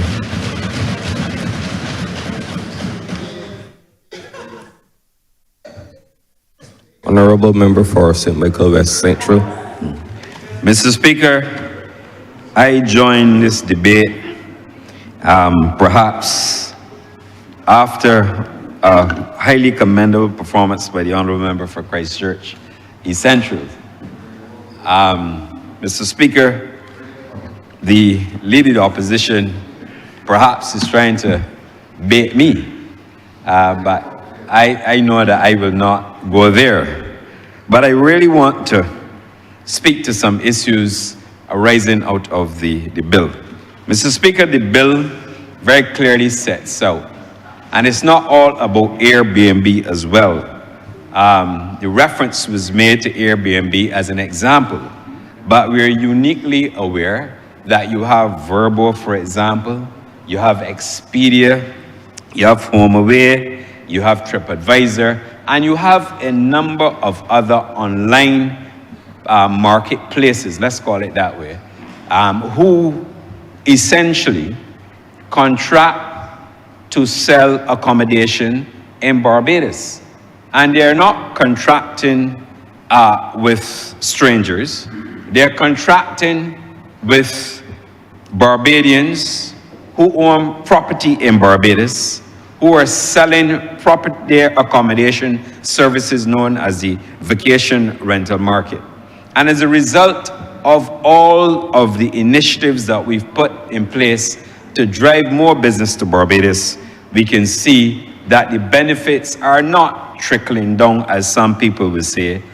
We are now saying that the benefits are pouring through to the ordinary man and woman in this society.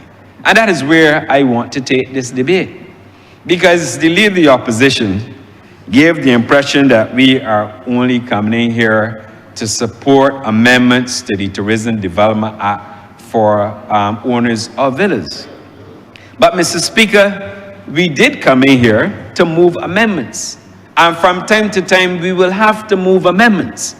But I also want to tell the honourable member that if you would cast his mind, that this Barbados Labour Party has had a proud and outstanding record of helping the ordinary man, the small, medium, and large operators in Barbados. And I want to take his mind back to what we have done as a government. The Barbados Labour Party continues to maintain a policy of duty-free concessions for taxi operators in Barbados. The fact that we have not only Mercedes-Benz, BMWs, Toyota luxury coaches in Barbados, owned by the ordinary man, including people in my constituency of St. Michael, West Central, who started with one taxi, and today they own 2 and 3 as a result of the progressive policies of the Barbados Labour Party, and as a direct result of the policy that allows the taxi operators in Barbados to change out their vehicles every 5 years, duty-free, Mr. Deputy Speaker. So we are helping the taxi operators, and the transport sector in Barbados, Mr. Speaker, is worth more than $200 million. That is a fact. So, and we have a number of ZM and Zs operating in Barbados, and they are owned by people who are what we will consider to be small and medium-sized business owners. Mr. Deputy Speaker, we also have an explosion of cook shops in Barbados, in communities, in other areas where we have a lot of tourists coming to Barbados. And these cook shops, based on the policy enunciated in this honourable chamber back in March, that those persons who have cook shops can benefit from the duty-free concessions that the Barbados Labour Party, when the honourable member for Christchurch East Central delivered the budget, that they can buy kitchen equipment duty-free in this country, Mr. Speaker. So it's not only the hotels that can buy kitchen equipment duty-free, not only the hotels, the ordinary man and woman in my constituency who have a cook shop can go and buy duty-free equipment in their cook shops, Mr. Speaker. The government did not say you had to be a restaurant. The policy initiative was very clear, a cook shop. and the people in Barbados are applying for it. Then the reason why they're applying for it is because this Barbados Labour Party understands development. We know what it is to bring people along, to help them, to ensure that they too benefit. So that when we hear this talk about concessions for only a certain category, I want the country and all those within my hearing to understand that this Barbados Labour Party government, as a policy position enunciated right here in this parliament, elected to give cook shop operators across Barbados duty-free concessions on their kitchen equipment, and there's absolutely no doubt about that. Mr. Speaker, it doesn't only stop there. The Tourism Development Act, is an opportunity for persons who want to invest in a hotel product. They can apply for whatever the product that they wish to have, and they will go through the formal procedures, meet the requirements, and that they too can benefit from duty-free concessions. And that is a statement of fact. So we have not only the cook shops benefiting, not only small businesses who are setting up small restaurants in very good locations to attract tourists in Barbados. We don't only have the taxi operators who are benefiting from the tax concessions that we've had, that they can bring duty-free equipment to Barbados. And all those who have earned, small men who have earned money, can also put their resources, and they too, as some of them are doing, they too can also benefit by applying through the tourism, through the TDA, for additional concessions, Mr. Speaker. So I thought that I would go there with the Leader of the Opposition, because it's absolutely necessary to show contrast. We have to show contrast. Did the Democratic Labour Party give duty-free concessions to the small men and women in the community? No. But I believe there was a place in St. Lucie. I believe it was operated by a former member of Parliament for St. Lucie. And I don't recall that that operator in St. Lucie was the beneficiary of duty-free concessions by the Democratic Labour Party government. The Leader of the Opposition can correct me if I'm wrong. And I'm prepared to take my seat if he will, if he's prepared to stand and to correct me, sir. But having not risen, I believe he's taking it as gospel. And therefore, when we talk about what we're doing for small business people, we have to put it in its context. So that's why I made the point earlier, and I've been consistent, that certainly under my ministry, we've made it clear the benefits will not trickle down. The benefits have to pour through. And we are realizing that the benefits are pouring through. How many people working within the tourism sector will stop me and thank me and say, Minister Greneja, you and your team, you're doing a brilliant job. How many taxi operators will meet me and say, and they said to me that they had the best winter ever for the past winter season? How many persons in the hotel sector who would have otherwise been in short time and are laid off at this point in time will confirm that they're still at work, and rather than working short time, they are working full time? It is because, Mr. Deputy Speaker, it is because of the work that we are doing within the government and certainly within the tourism sector. And all stakeholders, the taxi operators, those who have shops, that are benefiting from tourism because they're tourists in Barbados who are buying local food, who want to sample local produce, who are buying from these small operators. The stakeholders within the sector, Mr. Speaker, if things weren't going well, we would have heard the taxi operators complaining. If things weren't going well, we would have heard the Barbados Hotel and Tourism Association, the intimate hotels, and others complaining. And that, but we don't have that, Mr. Deputy Speaker.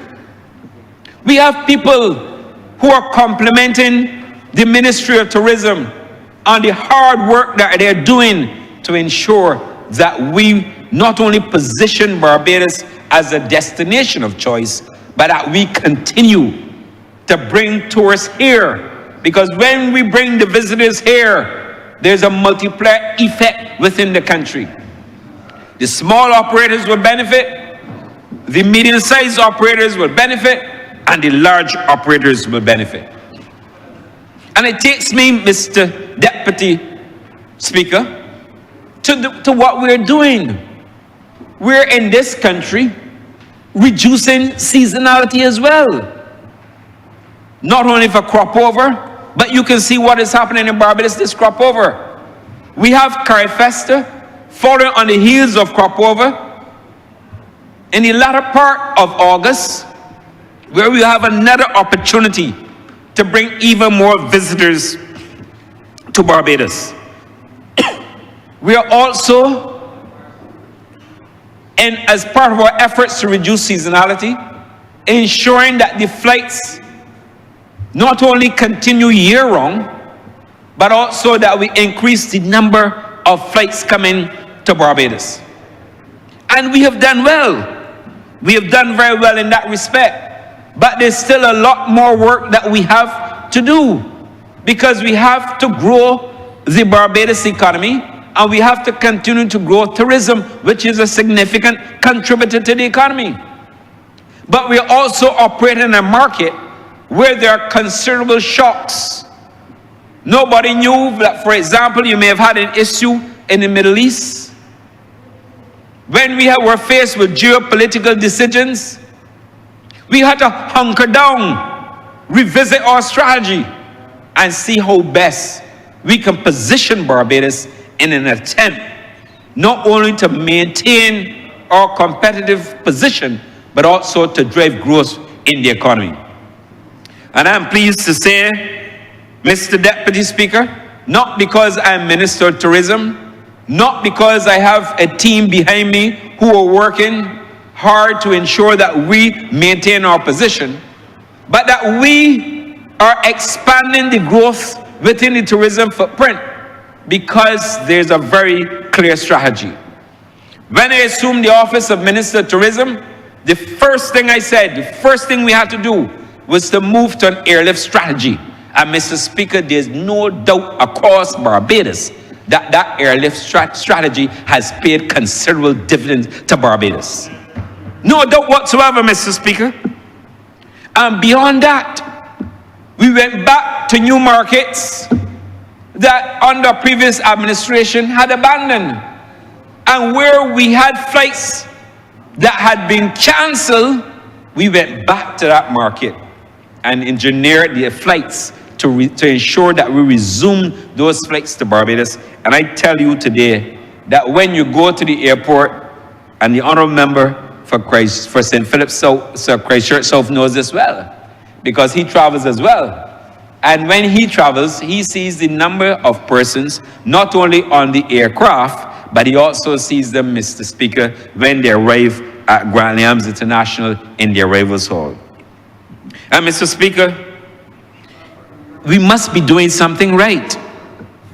We must be doing something right, Mr. Deputy Speaker, because when you look and see what is happening in terms of tourism investments, this country, because we are demonstrating our capacity to drive additional traffic to Barbados, we have a number 6 at the last count hotels that will be ready and open before the close of this decade.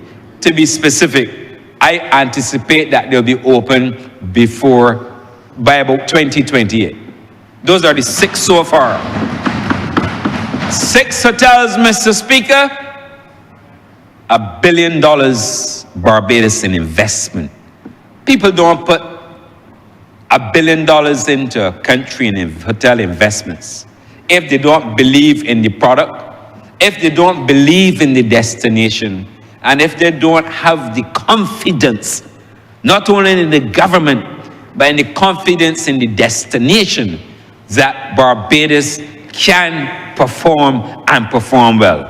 And Mr. Speaker, we are, as a result of the investments occurring in this sector, we are going to have an additional 1,600 rooms in Barbados.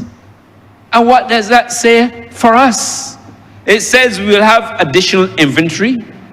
It says we will have higher rated inventory, but it also says to the market that Barbados will have greater opportunities for more visitors to Barbados with even more airlift.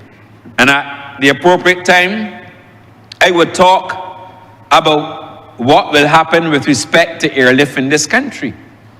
I did so in the budget speech of March of this year, and I did so in the budget speech of last year, when I showed the contrast between the Barbados Labour Party's tourism performance and the contrast between the former Democratic Labour Party's performance. And without a doubt, the country is with tourism. The country understands that we are going about our tourism development in a very sensible way. And the country understands that as a result of the expansion in tourism, that people will have opportunities for more employment. And there's no denying that whatsoever. If you bring more airlift to this country, it is clear you have to have more taxis. You have to have more restaurants. You have to have more areas of enjoyment for people. And that is clear, Mr. Deputy Speaker. So that when I look back and I see what we've been able to accomplish, notwithstanding the global shocks, we have done as a country a very good job. And I say that the tourism levy, and it's no different, Mr. Speaker, because go around the country, go around the Caribbean region, look at Jamaica, look at Bahamas, look at all the countries, and you will see that there's always not only a room rate charge, but there's, in some instances like Jamaica, the GCF, sorry. And if you go to Bahamas, you have other levies that you have to pay. So there's no issue, because the world has accepted that destinations will have levies. So there's no debate at all about that. It is all over the Caribbean and certainly the world over. As the Honourable Member for Christchurch Christchurch West made the point, that when you check into hotels, you see a number of levies imposed upon you. And all of us in this chamber, we travel. Whether we travel for business or personal. And when we travel, we will see the levies that are charged when you get your folio. So there's nothing new about levies. And the reality is, these levies are not being paid by us here. They are paid by those visitors who come to our shores and elect to stay in accommodation. So I really want to make that point. I'm not going to detain the House unduly, but I really had to make the point that Barbados' tourism is in safe hands, Mr. Speaker. Barbados' tourism strategy is working for all Barbadians, Mr. Deputy Speaker. And let us have no doubt about that. Because like I said earlier, if tourism wasn't working for all Barbadians, we would be in the face of criticism and ridicule.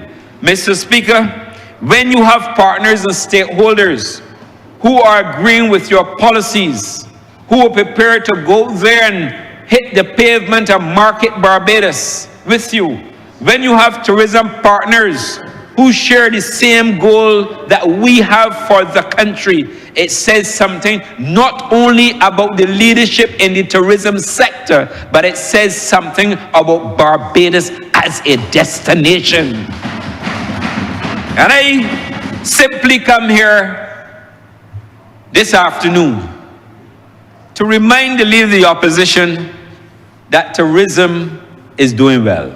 And I think he knows that and he accepts that, because he made reference to it in the governor's January to June, what you call H1 or half-year report. So he did not criticize the tourism numbers. He did not disagree with the governor's findings in respect of tourism's performance. So I think he is with the Barbados Labour Party, and certainly with the Honourable Member for St. Michael West Central as Minister responsible for tourism, in respect of the performance of the tourism sector. and therefore there is no disagreement with how we are performing within the tourism sector. And I'm going to ensure that I continue to bless the Honourable Member for Christchurch South's heart. I'm going to ensure that every day when I come to work, every day when I go to work, that I will work extraordinarily hard to ensure that we can grow tourism and make tourism even better in this Barbados, Mr. Speaker. So, I will have more to say. It is true to say that very shortly, that I will have a tourism bill coming here. And I will have an opportunity to wax warm, Mr. Deputy Speaker, and to tell the country how well we're doing in performance. But I always keep my eyes on the prize. And Mr. Deputy Speaker, Barbadians have no doubt about it whatsoever. I go to work every day and I keep my eyes on the prize. And this tourism sector is too important. And nobody will get in my way when it comes to the development of tourism and in terms of the strategy, because we have to be very clear and to be very sure-footed as it relates to the future of tourism. Sorry? There's no vacancy. There's no vacancy. The Honourable Member comes in here to create a little bit of mischief. But I have to remind him that I will keep my head on. But I'm... Stay focused, sir. Yes, again. So, thank you, Mr. Deputy Speaker. So, Mr. Deputy Speaker, I will repeat. The Ministry of Tourism will continue to work hard in the best interests of this country.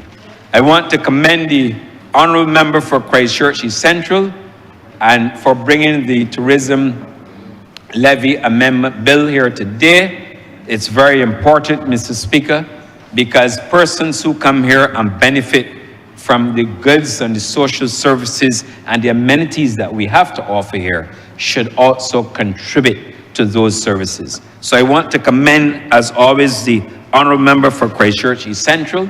His presentation was very clear. He's a man, he's a very sincere gentleman, Honourable Member. He knows what is required in terms of advancing this country's progress, and from 2018, he's remained steadfast in the execution of his duties as the minister within the Ministry of Finance, and he's done not all of Barbados proud, Mr. Deputy Speaker. And therefore, Mr. Deputy Speaker, I commend the bill before this Honourable Chamber, and I really want to say to his officials to continue the good work, because Barbados remains the beneficiary of his wisdom, his knowledge, and that of his team. I'm much obliged. Thank you. Honourable Leader of Government Business. Thank you, Mr. Deputy Speaker. I beg to move the suspension of the House until 2 2. The question is that this House be suspended until 2. All those in favour, please say aye. All those against, please say no. I think the ayes have it. This House is now suspended until 5 minutes past 2.